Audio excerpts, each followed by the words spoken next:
여러분 안녕히 주무셨습니까? 빠르게 만나는 글로벌 뉴스 분석 굿모닝 글로벌 이주호입니다. 미국 증시가 3대 지수 모두 강한 상승을 보였습니다. 특히 지난 금요일에 미국 시장 현물장이 휴장을 했을 때 나왔던 이 고용 지표가 호조세를 보인 점이 이날 미국 증시를 강하게 이끌었는데요. 고용 지표가 긍정적이면서 경기 회복에 대한 기대감이 발생이 됐고 이것이 3대 지수 모두 상승으로 마감을 시켰습니다. 다우지수와 S&P 500 지수는 사상 최고가 행진을 이어갔고요. 나스닥 지수도 거의 1.7% 가까운 강한 상승 탄력을 보였습니다. 특히 이날 눈에 띄었던 점은 빅테크 기업들의 주가가 상당히 강하게 올라갔다는 건데 물론 구글과 같이 개별적인 이슈가 있었던 기업도 있었겠지만 이런 기업이 아니더라도 다른 이 빅테크 기업들, 팜 기업들 모두 강한 상승을 보였습니다. 자, 이런 가운데서 테슬라도 미국 현물 시장이 쉬는 동안 그리고 주말 사이에 좋은 이 판매 실적을 발표했다는 점도 긍정적으로 해석되면서 테슬라의 주가도 잘 올랐고요. 다만 이런 가운데 국제 유가가 급락하면서 그동안 잘 올라갔었던 이 원유 관련 기업들 그리고 정유 기업들 이런 기업들은 다소 오늘 시장에서 부진한 모습을 보였습니다. 하지만 이 정유와 원유 기업을 제외하고 나머지 이 11개 섹터 가운데 10개 섹터가 오르는 만큼 시장 전반적으로 긍정적인 모습이 나타났던 하루였었는데요.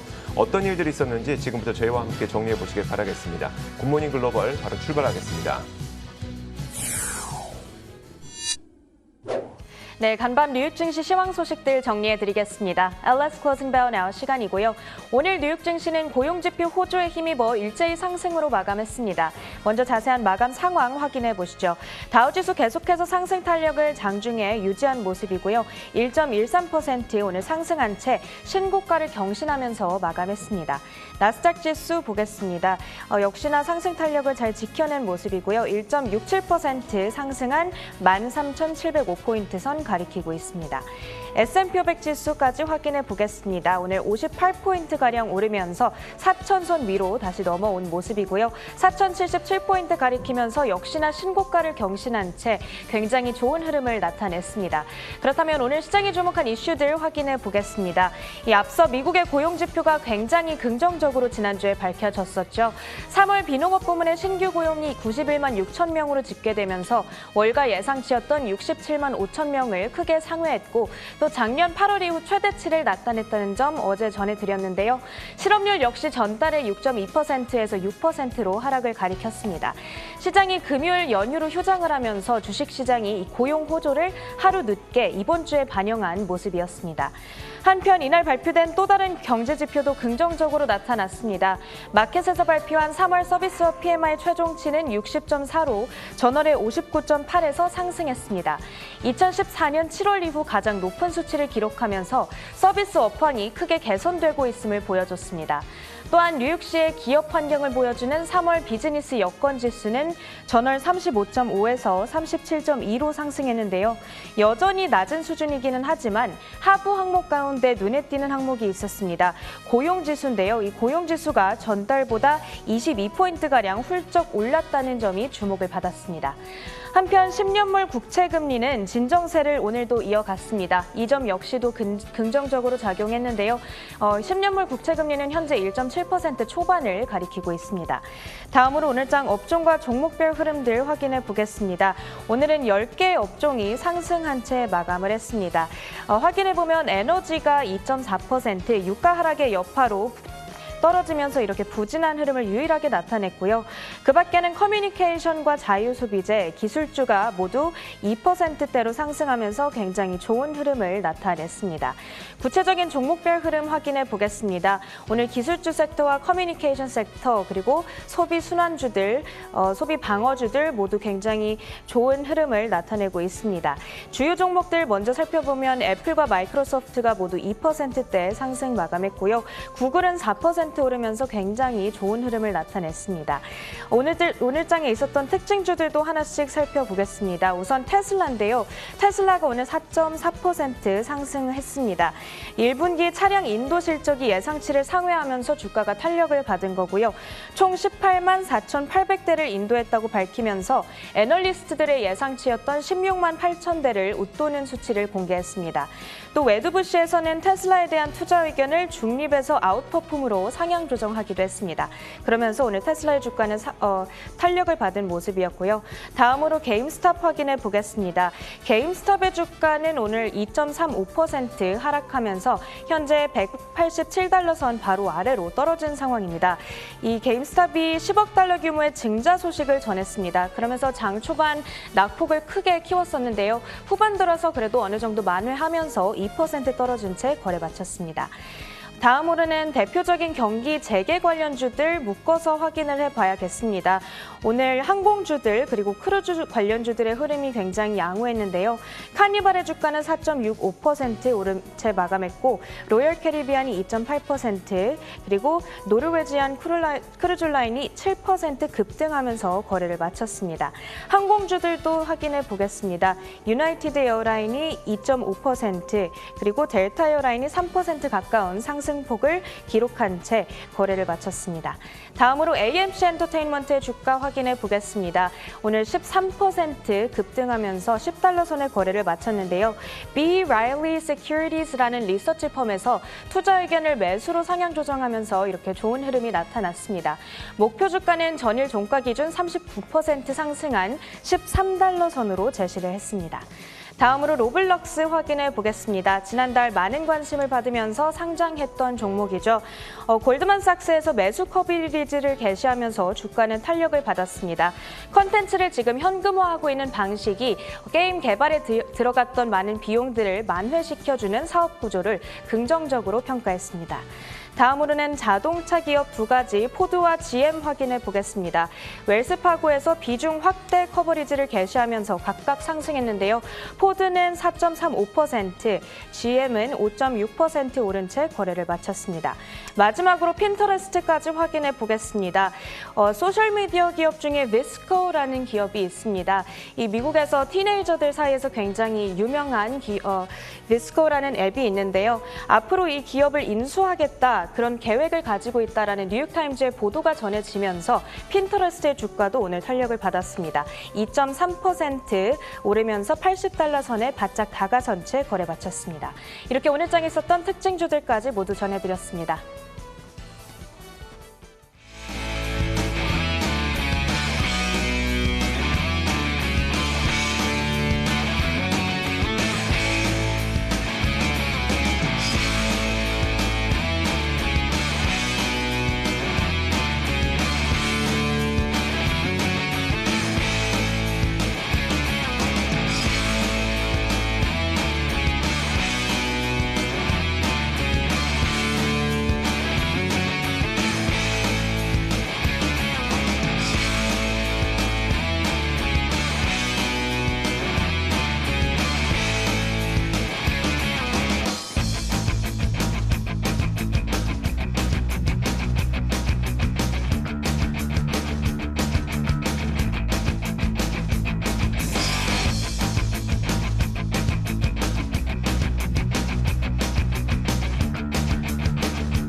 자, 앞서 시황 살펴보셨습니다. 이에 대한 분석 내려보겠습니다. 오늘도 장혜진 앵커와 로제타 투자자문 최진석 포트폴리오 팀장 함께하겠습니다. 어서 오세요.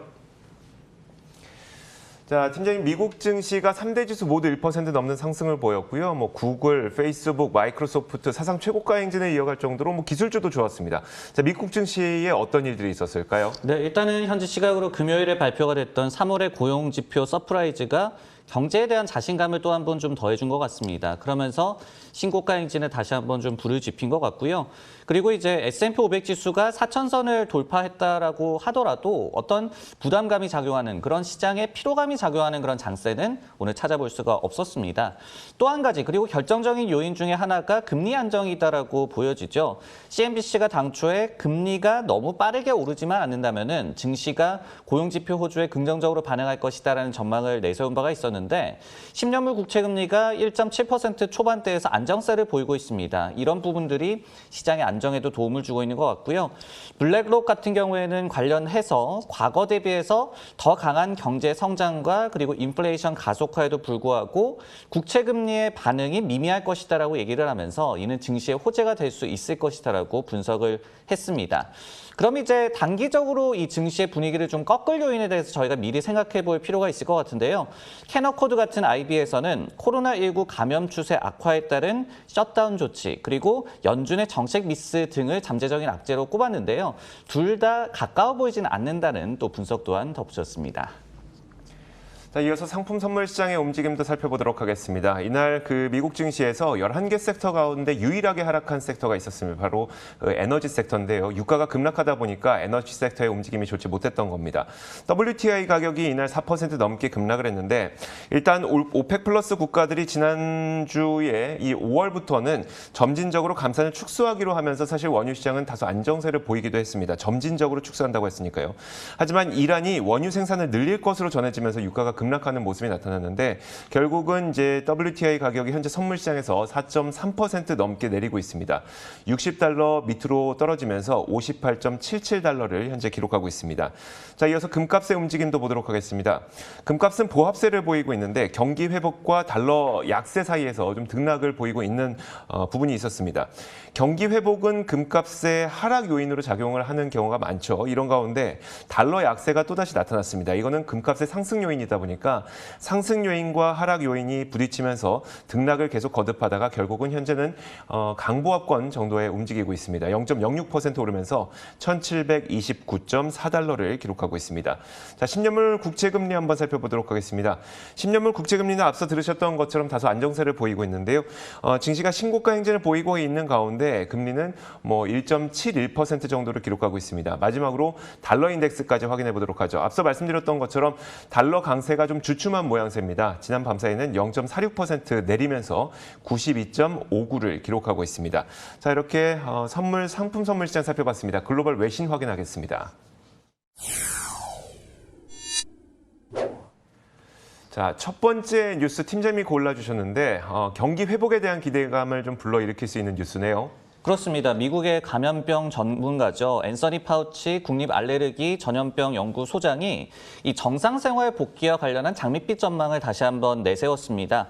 파우치 소장은 이날 팟캐스트에 출연해서 모든 게 우리가 지금 얘기하고 있는 대로 잘 풀릴 경우에 오는 늦가을이나 초겨울쯤에 꽉 찬 영화관에서 마스크 없이 영화 보는 것이 가능해질 것이다라고 전망했는데요. 매일매일 상황이 나아지고 있고 그리고 코로나19로부터 모두가 더 효과적으로 보호를 받고 있다는 말도 덧붙였습니다. 파우치 소장의 말처럼 지금 백신 접종은 미국에서 순항을 거듭하고 있는데요. 이 질병통제예방센터 CDC의 자료에 따르면은 하루에 최대 400만 회분이 접종을 하고 있고 현재 최종적으로 접종을 완료한 사람의 수도 6,100만 명에 달하고 있다고 합니다. 이 때문에 파우치 소장은 정상생활 복귀를 위해서는 여전히 두 가지가 지켜져야 한다라고 강조를 했는데 그 중에 하나가 이제 백신 접종이고 그리고 이 안전과 관련한 가이드라인을 준수해달라고도 당부를 했습니다. 그는 지금 사회적인 거리두기와 마스크 착용 등의 안전수칙을 완화하는 것은 실수가 될 수 있을 것이다라고 강조를 했고요. 또 파우치는 과거에도 비슷한 발언을 전한 바가 있었습니다. 지난 1월이었죠. 한 브리핑에서 늦가을까지 70%에서 85% 정도가 백신 접종을 마칠 것이다라고 얘기를 하면서 영화를 보는 등의 야외 활동이 가능할 것이다라고 얘기를 했는데 그때는 이제 마스크를 여전히 써야 한다라고 발언을 전한 바가 있었습니다. 이 얘기는 뭐 투자를 제쳐놓고라도 굉장히 반가운 소식일 수밖에 없는데 사실 이런 기대감이 반영돼서인지 미국 내 최대 영화 체인 가운데 하나가 바로 AMC 아니겠습니까? AMC의 주가가 급등을 했습니다. 혹시 AMC는 이 외에도 다른 호재가 있었을까요? 네, 이날 약 한 3% 정도 급등을 하면서 장을 마쳤는데요. 결국은 이 같은 긍정적인 분위기를 반영한 투자 의견 상향 조정 소식이 전해졌기 때문이었습니다. 비 라일리라는 이제 IB에서 중립에서 매수로 투자 의견을 올렸고요. 그러면서 목표 주가도 7달러에서 13달러로 상향 조정을 했습니다. 그러면서 돌아올 영화 관객들에게 수혜를 받을 최적의 포지션에 갖춘 기업이다라고 평가를 했습니다. 이날 이제 AMC 외에도 시저 엔터테인먼트라든지 MGM 리조트 등의 카지노 관련주도 급등을 했는데요. 모건 스탠리에서 이 두 기업에 대해서 동일 비중에서 비중 확대로 투자 의견을 상향 조정을 했습니다. 지난주에 당사에서 매장을 체크해본 결과 굉장히 빠르고 강한 업황 회복이 기대된다라고 분석을 했고요. 이렇듯이 리오픈주 전반적으로 분위기가 굉장히 빠르게 살아나고 있는 그런 모양새입니다. 한편 일부 전문가들은 팬데믹이 완화된 이후에도 오프라인에서 온라인으로 전환되는 그런 트렌드의 흐름은 계속될 걸로 예상을 하고 있는데요. 관련해서 우리 어떻게 전망을 해볼 수 있을까요? 네, 물론 이렇게 집단 면역에 가까워질수록 저희가 영화관도 많이 가게 되고 기존에 했던 그런 활동들을 많이 하게 될 것입니다. 정상화가 기대된다는 얘기가 될 텐데 하지만은 이제 팬데믹이 완화되고 종식되더라도 어느 정도의 트렌드 변화는 계속해서 저희가 염두를 해야 될 것 같습니다. 관련해서 이날 UBS에서 흥미로운 전망을 제시를 했는데요. 팬데믹에 따른 온라인 침투 가속화로 인해서 향후 5년간 소매 매장이 8만 개 정도 미국에서 문을 닫을 것이다라고 전망을 했습니다. 특히 소매 업체들이 이제 소비자들과 소통을 더 잘하는 방식, 그러니까 온라인 주문을 더 많이 받아주는 방식 등으로 전환을 할 것이고 새로운 환경에 적응할 것이다라고 분석을 했거든요. 그러면서 현재 전자상거래 매출이 전체 소매 판매에서 약 한 10%밖에 차지를 하지 않고 있습니다. 근데 이 수치가 오늘 2026년에는 20%까지 상승할 수 있을 것으로 전망을 했습니다. 네, 다음 뉴스는 이조의 앵커의 픽입니다. 내용 확인해 보겠습니다. 자, 이번에는 법인세 인상과 관련된 내용을 한번 살펴볼 텐데요. 제닛 옐런 재무장관이 글로벌 최저세율을 도입하는 방안을 추진하고 있다고 밝혔습니다. 일단 바이든 행정부는 인프라 투자 부양책을 내놓은 상태에서 세수를 확보해야 되고 있는 상황인데요. 밖으로 흘러나가는 세수를 좀 잡기 위한 행보가 아닐까라는 생각이 듭니다. 옐런 장관은 이날 이런 얘기를 했습니다. G20 국가들과 글로벌 최저세율을 도입하는 방안을 찾고 있다라고 얘기를 했는데 미국에 기반을 두고 있는 글로벌 기업들은 조세 회피처로 이익을 돌려서 이 세금을 줄이는 방법을 지속적으로 사용을 해왔습니다.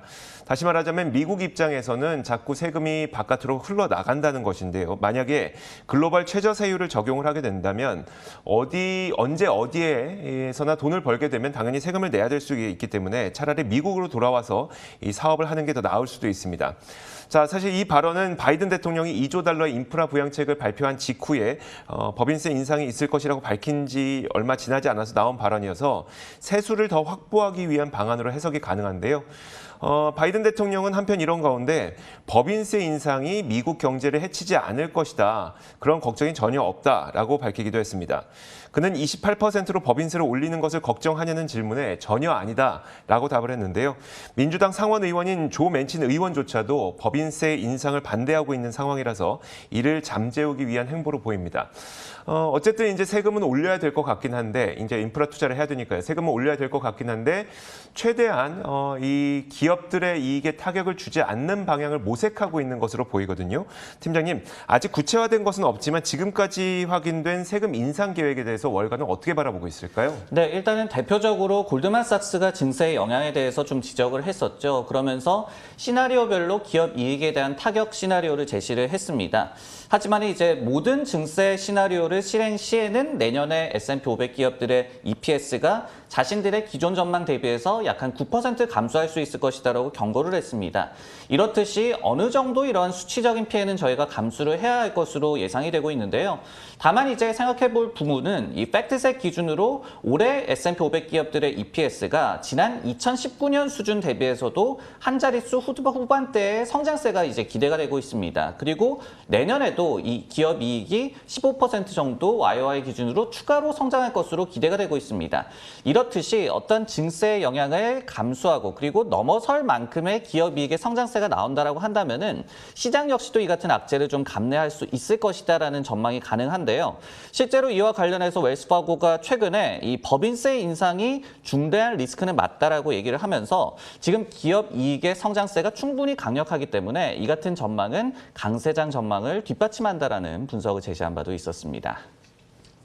자, 이어서 장혜진 앵커가 꼽은 뉴스도 살펴보겠습니다. 어떤 소식일까요? 네, 지난달 미국 주요 경제는 두드러진 회복세를 나타난 것으로 알려지고 있습니다. 일단 지난 금요일에 우리가 고용 보고서를 통해서도 시장이 놀랄 만한 수준의 고용이 이루어졌다라는 것을 확인을 했고 이번에는 ISM 서비스업 지표를 통해서 지난달 서비스업 업황이 크게 개선된 것을 확인했습니다. 자, ISM의 서비스업 지표는 63.7로 집계가 됐는데 이는 시장 전문가들의 예상치를 크게 웃돈 수준이었습니다. 시장에서는 55.3 정도를 예상을 했거든요. 18개 모든 서비스 섹터에서 오름세를 보였고 기업 활동 지수와 신규 수주 지수가 가장 큰 폭으로 상승세를 기록했습니다.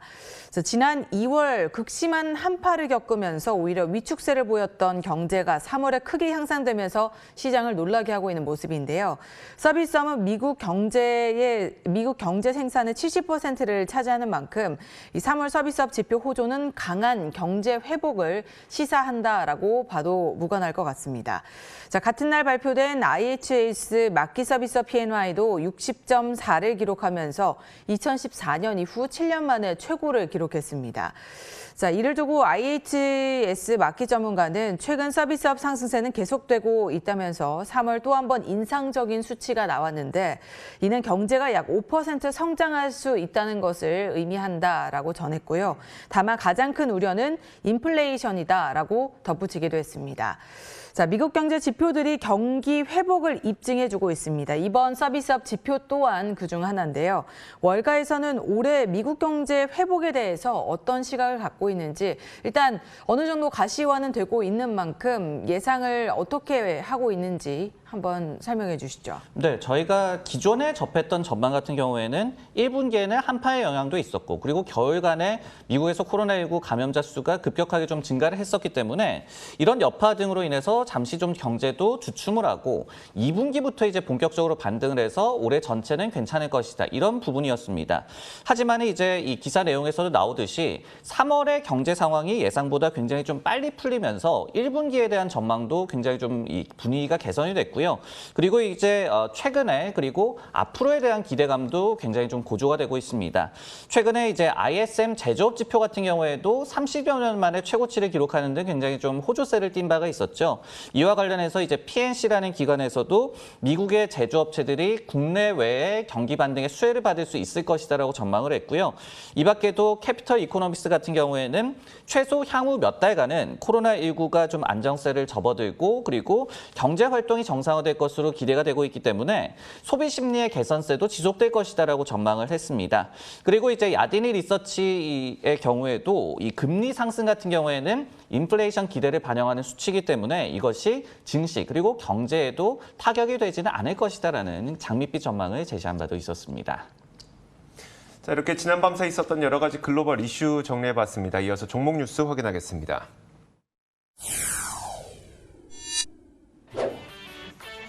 오늘의 종목 뉴스입니다. 로블록스를 두고 하루 만에 매수 의견이 4개나 쏟아지면서 간밤 주가가 급등했습니다. 구글이 오라클과 10년에 걸친 소송에서 승리하면서 장중 신고가를 돌파했습니다. 마지막으로 델타항공이 이용객 급증에 주말 사이 항공편 100편을 취소하고 중간 좌석을 개방했습니다. 자, 첫 번째 기업부터 보겠습니다. 우리나라에서도 굉장히 큰 관심을 받았던 기업이 바로 로블록스고 상장한 지 얼마 안 됐는데 메타버스의 대장주라고는 못해도 굉장히 큰 관심을 받고 있는 기업이죠. 팀장님, 로블록스에 어떤 일이 있었던 걸까요? 네, 이제 메타버스라고 한다면은 가상 세계에서 사회적인 그리고 경제 활동을 이 가상으로 한다라는 의미가 되겠죠. 그 섹터에서 굉장히 좀 유명한 로블록스인데요. 이날 주가가 5% 정도 급등을 했습니다. 하루에만 무려 4개 IB에서 매수 커버리지를 게시한 덕분이었는데요. 스타트는 뱅크 오브 아메리카가 끊었습니다. 매수 의견과 목표 주가 78달러를 제시를 했는데요. 크고 굉장히 성장하고 있는 모바일 총유효 시장 TAM에서 특별한 익스포저를 갖고 있다라고 평가를 했습니다. 그러면서 유저 수가 현재 1.6억 명 정도에서 오는 2025년에는 2.3억 명까지 증가할 수 있을 것으로 전망을 했습니다. 모건 스탠리에서는 비중 확대 의견과 목표 주가 80달러를 제시를 했는데요. 연평균 두 자릿수의 이 유저 증가, 그리고 중국 진출이라든지 광고 매출 확대 등의 좀 긍정적인 시나리오가 현실화될 경우에는 불 케이스 최고의 시나리오 시에는 주가가 130달러까지도 갈 수 있을 것이다라고 분석을 했습니다. 세 번째 IB가 트루이스트 증권이었는데요. 역시 매수 커버리지를 제시를 했고 목표 주가는 78달러를 제시를 했습니다. 경쟁사 대비해서 방어 가능한 강한 시장 지위를 갖추고 있다라고 얘기를 했고요. 그리고 이제 이 4개 IB 가운데서 최고의 목표 주가 81달러를 제시한 골드만삭스는 매수 커버리지를 역시 게시하면서 유저가 제작하는 것에 기반을 하고 있는 콘텐츠, 그리고 이를 수익화하려는 그런 전략 등이 게임 개발 비용은 크리에이터에게 좀 돌리고 자신들은 다양한 콘텐츠의 포트폴리오 수혜를 받을 수 있는 그런 사업 구조를 갖고 있다라고 평가를 전했습니다. 사실 로블록스를 바라보면서 아직은 난 잘 모르겠다라고 말씀하시면서 투자를 안 하셨던 분들도 제 주변에 꽤 많이 있었거든요. 분명히 이제 월가에서도 이게 매수 의견만 있는 건 아닐 텐데 다른 월가 IB들의 의견은 어떨까요? 아직까지는 매수 의견만 있습니다. 오늘 4개의 IB가 새롭게 매수 커버리지를 제시했다라고 말씀을 드렸는데 그 전까지 사실은 투자 의견이 딱 하나가 제시가 됐습니다. 스티펠에서 3월 중순에 역시 매수 커버리지를 게시를 하면서 그리고 목표 주가로 지금까지는 스트리트 하이, 이 가장 높은 목표 주가인 85달러를 제시를 하고 있는데요. 콘텐츠와 소셜 두 분야의 접점에서 모두 수혜를 받을 수 있는 최적의 포지션을 갖췄다라고 평가를 했고요.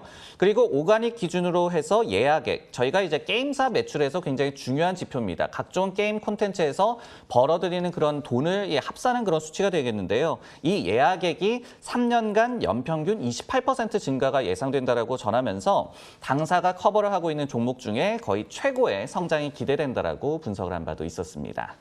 네, 반면에 투자자 입장에선 상장 초기에 이 변동성이 급심한 그런 상황에서 들어갔다가 고점에서 물리면 어쩌나 하고 우려하는 그런 부분도 있을 것 같은데요. 월가의 그런 조언은 없을까요? 네, 로블록스 같은 경우에는 직상장을 거쳐서 이제 상장을 했죠. 이 주당 평가액이 그래서 45달러로 제시가 됐었습니다.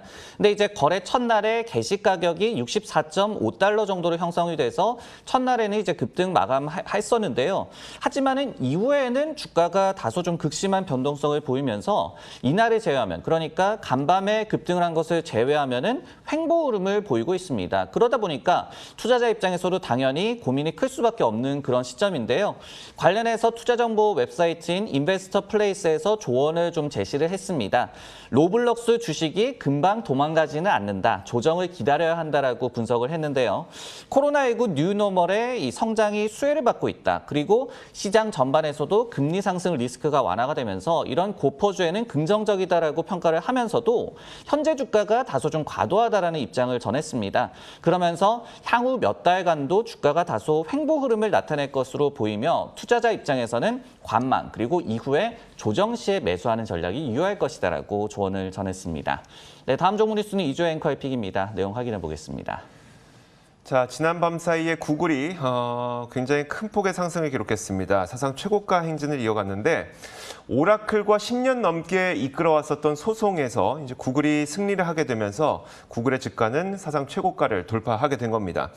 그 내용을 한번 살펴보자면 구글은 오라클과 안드로이드 소프트웨어의 저작권을 둘러싸고 소송을 펼쳐왔었는데요. 구글이 안드로이드를 자바 언어를 기반으로 만들었습니다.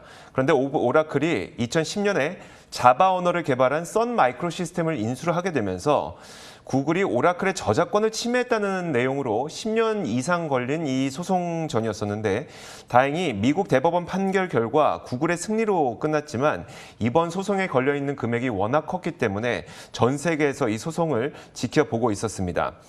만약 그 구글이 패소를 했다면 거의 90억 달러의 벌금과 로열티까지 물어야 할 수도 있었는데요. 90억 달러 정도면 어느 정도 규모냐면 작년 한 해 동안 구글이 벌어들인 이익이 400억 달러 정도이기 때문에 거의 한 분기에 달하는 이익을 날릴 뻔한 그런 중차대한 위기이기도 했습니다. 다만 이번에 이제 구글이 승소를 했기 때문에 이런 위기는 당연히 넘겼고 구글 여기에다가 또 한 가지가 이제 만약에 구글이 패소를 하게 된다면 자바 언어를 통해서 안드로이드를 사용하고 있는 것이기 때문에 자바 언어의 이 선 마이크로 시스템, 그러니까 오라클에게 로열티를 또 계속 지불을 했었어야 되거든요. 엄청난 피해가 있을 수도 있었던 겁니다. 게다가 만약에 이 소송에서 구글이 지게 되면 자바 언어를 기반으로 만들어진 다른 수많은 소프트웨어들도 마찬가지로 타격을 입을 수 있어서 이번에 구글이 승소를 하게 되면서 실리콘밸리를 비롯한 다른 기술 기업들도 이번 소송 결과를 상당히 환영하고 있다고 합니다. 굉장히 흥미로운 뉴스는 한 가지가 구글이 이 결과를 발표한 직후에 오라클의 파이낸셜 소프트웨어 프로그램을 사용 안 하기로 결정을 했다고 합니다. 뭐 일종의 복수일까요? 자, 어쨌든 분기 이익에 육박하는 벌금을 물 수도 있었던 상황이었었는데 결국은 승소를 했습니다. 구글의 이번 승소에 대한 월가의 시각은 어땠을까요? 네, 일단은 시장도 환영한다라는 반응을 나타내고 있는 것 같습니다. 그리고 알파벳뿐만 아니라 오라클도 이날의 주가 흐름이 나쁘지는 않았습니다. 그렇기 때문에 양사 모두 어떤 법정 소송이 끝난 것에 대해서 다소 좀 안도하는 반응을 나타냈다라고도 볼 수가 있을 것 같은데요. 이날 이제 장 막판에 에버코어 같은 IB에서는 지난 2018년 이후에 중단했었던 알파벳에 대한 커버리지 를 게시를 다시 했고요. 그리고 아웃퍼폼 의견과 목표 주가 2,525달러를 제시를 하면서 현재 주가 대비해서 이 비교적 상당한 업사이드를 점쳤습니다. 긍정적으로 이번 사안 역시도 평가했다라고 저희가 유추해 볼 수가 있겠죠. 또 한 가지는 이제 말씀을 해주셨지만은 알파벳이 오라클의 소프트웨어 일부를 사용 중단하겠다고 밝히자 SAP의 주가가 또 급등을 했어요. 이처럼 이번 소송 결과가 전해지면서 다양한 기업들에서 또 다양한 주가 반응이 나타났습니다.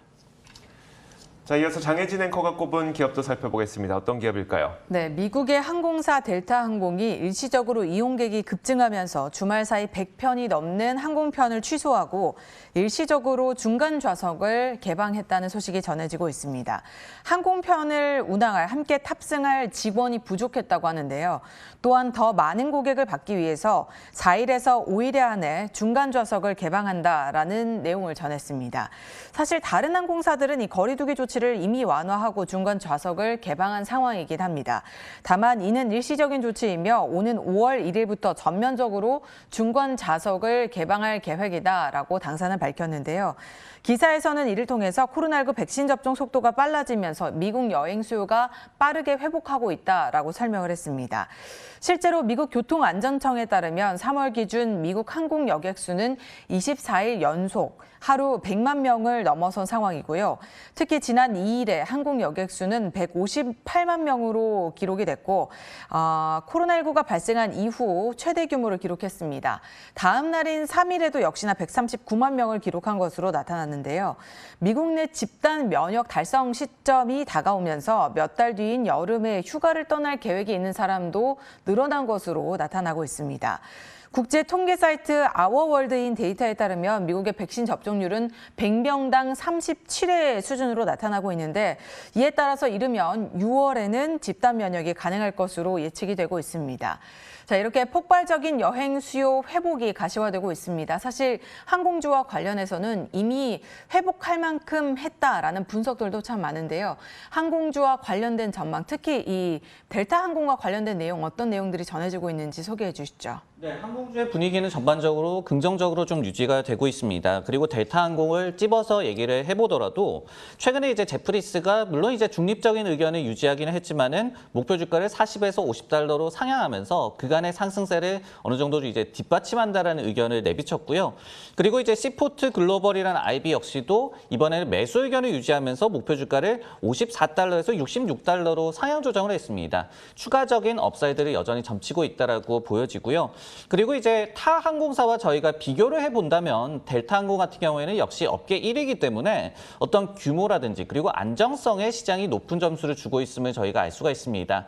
당초에 예를 들어서 JP모건 같은 경우에도 델타 항공이 주요 항공사들 가운데서 이익률이 최고라는 점을 굉장한 장점으로 꼽은 바가 있었습니다. 또 스티펠 같은 경우에도 최근에 이 델타 항공과 사우스웨스트 항공을 탑픽이다라고 꼽은 바가 있었는데요. 비교를 해본다면 사우스웨스트 항공은 참고적으로 국내선 위주라는 또 특징을 갖고 있습니다. 자, 이렇게 지난밤 사이 있었던 여러 가지 글로벌 이슈와 더불어서 종목 뉴스까지 살펴봤습니다. 오늘도 장혜진 앵커와 로제타 투자자문 최진석 포트폴리오 팀장 함께했습니다. 감사합니다.